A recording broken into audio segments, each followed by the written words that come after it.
I'm Rachel Carpenter, Chief Safety Officer for the California Department of Transportation, commonly known as Caltrans. As Caltrans' first ever Chief Safety Officer, I'd like to share what has propelled me to seek a career in road safety. In October of 1945 in Los Angeles, a mother was wheeling her 2-year-old child in a stroller as they were taking an evening walk. The mother noticed an oncoming vehicle speeding towards them and pushed the stroller out of the vehicle's path. Unfortunately, the mother did not survive the crash. The 2-year-old child, Sharon, sustained multiple injuries and a skull fracture but survived. Sharon grew up to become my aunt. This family story, and many like it, is what drives me towards our Vision Zero goal. Well, I tell you, like so many people, my career path was not a straight line, but each position that I took seemed to have a bigger safety component in it, where safety just kept becoming more integral to what I did. When I was an engineer, I worked for a division of a major automobile manufacturer on a very critical safety component. I worked as an engineer in a factory that made brake systems. And then which I learned a lot about the background and the importance and the design that goes into that and the thought that goes into that. My first position with the federal government, I was an attorney with the Federal Motor Carrier Safety Administration, very focused on safety and when it came to large commercial motor vehicles. And then with the Federal Highway Administration, where I was for 16 years, I was in several different positions where I touched upon safety.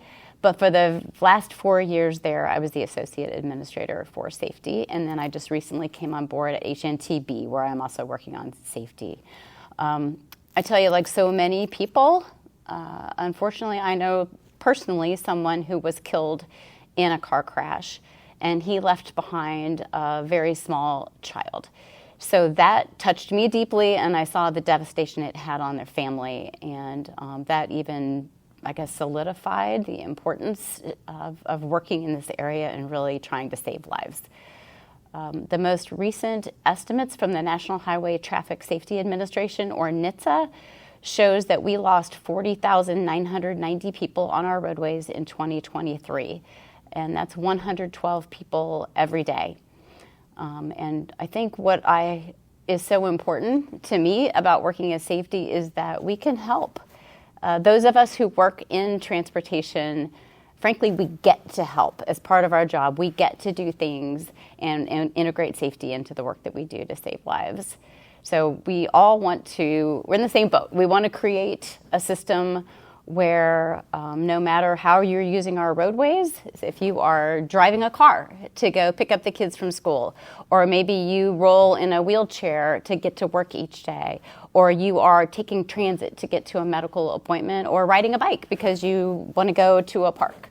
In every case, we want every single user of our system to get to their destination safely, and we work hard to do that. And I can't think of a better purpose for my career than to help those people get there safely.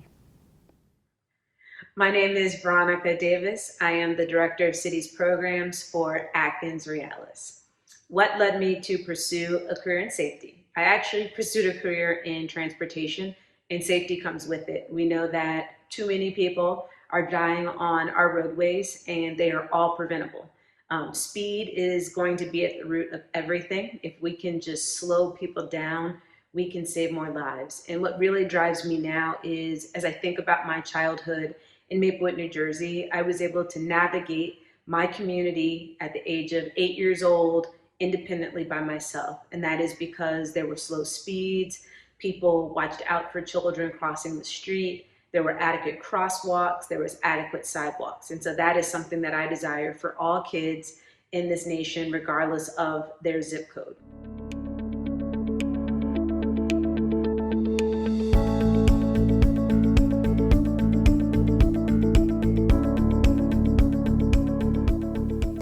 I've had the privilege of reimagining road safety at Caltrans.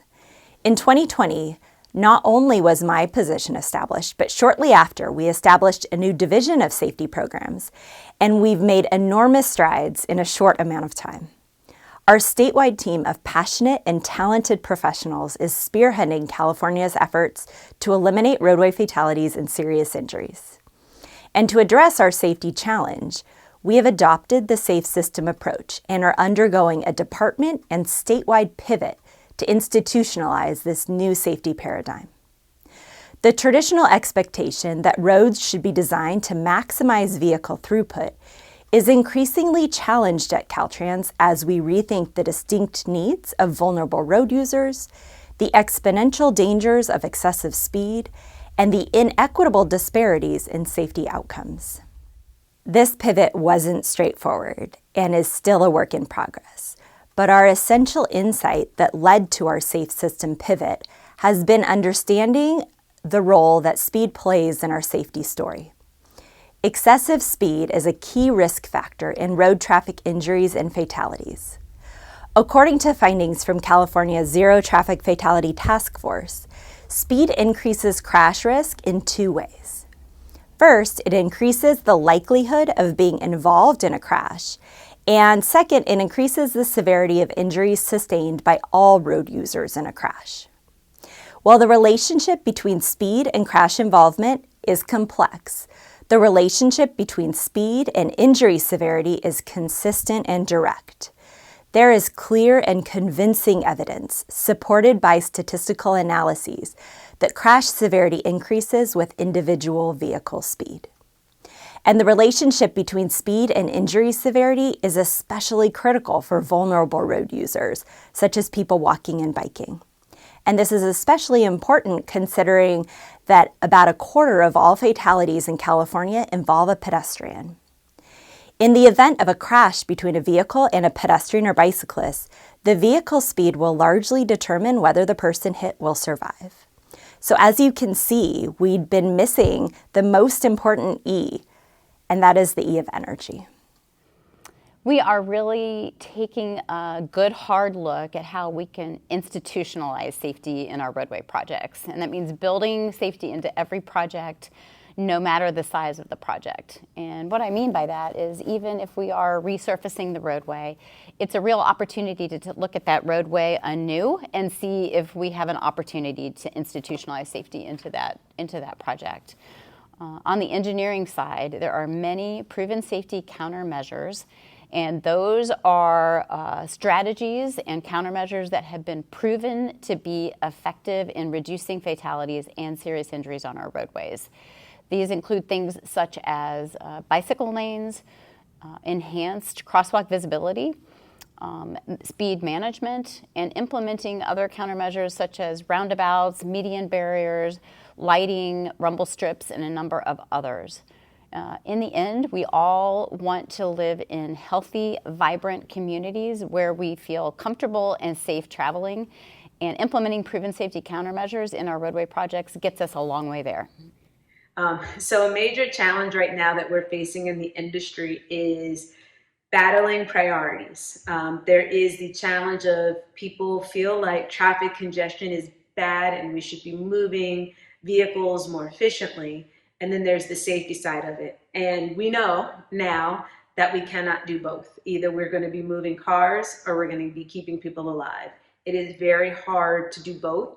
And I think as an industry, we're coming to that, some of us are coming to that realization that we can't do both. And we have to start making decisions and start making trade-offs. We had a project while I was at the city of Houston where we reallocated some of the roadway space for other uses to make it safer. And so we are now seeing people are driving the speed limit, but then there's the anger, if you will, that people feel like they've lost something in it and that, now there's traffic congestion and backing up. But overall, it's a better street. And so that is the thing that we're going to continue to balance. It's going to continue to get hard as we've trained people as an industry that transportation is bad, that traffic congestion is bad. However, we know that safety is paramount.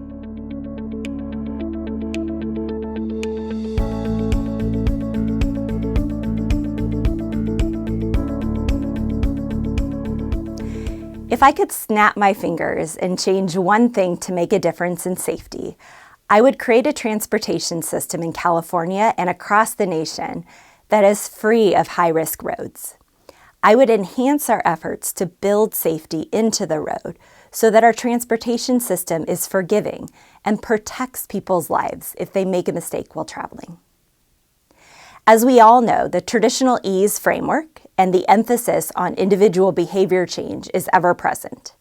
We've often heard the oft-cited statistic that 94% of crashes are due to human error. The focus on the various E's, often education, enforcement, engineering, and emergency services, is regularly cited as the framework to address our road safety challenge. Yet, a public health approach teaches us that people operate in a system that presents choices for their behavior.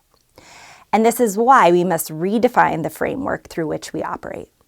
The E's are not all created equal in their ability to address kinetic energy risk. We need to understand and prioritize those approaches which get to the root causes of our fatal and serious injury challenge, then enhance our transportation system to be more forgiving. Each road would be designed and built for users' safety, given the context and the use of that very roadway. For example, some roads are used significantly by pedestrians, and for those roadways, we're looking for roads to be designed with people walking in mind. So there would be sidewalks, lower speeds, and safe places to cross. Some roadways have evolved over time. So we have some roads that were built with cars in mind, but the use has evolved over time. And in that case, similarly, if we have people walking along that roadway, we would want to take a new look at that road and have it now built and designed with pedestrians in mind, implementing proven safety countermeasures to put that into effect. Everyone is working hard to put this safety into place in all of our projects, making improvements. And every one of those improvements gets us a step closer to stronger and safer communities. Whew. If I could just snap my fingers and change one thing regarding safety, it would be increased funding related to pedestrian infrastructure. I will say that we know whether it's federal funding, local funding, we do not allocate enough money for sidewalks, for crosswalks, for traffic signals that allow people to cross, pedestrian islands. These are all things that help improve safety. I always, when I speak in different communities, I always say if I see a road more than 4 lanes, undivided, I know that this is probably where people are being killed and seriously injured in a traffic-related crash, and it usually rings true. But if we can allow places for pedestrians to cross in between traffic signals safely, I know that we can keep more people alive. So if I could snap my finger, that is one thing I would do.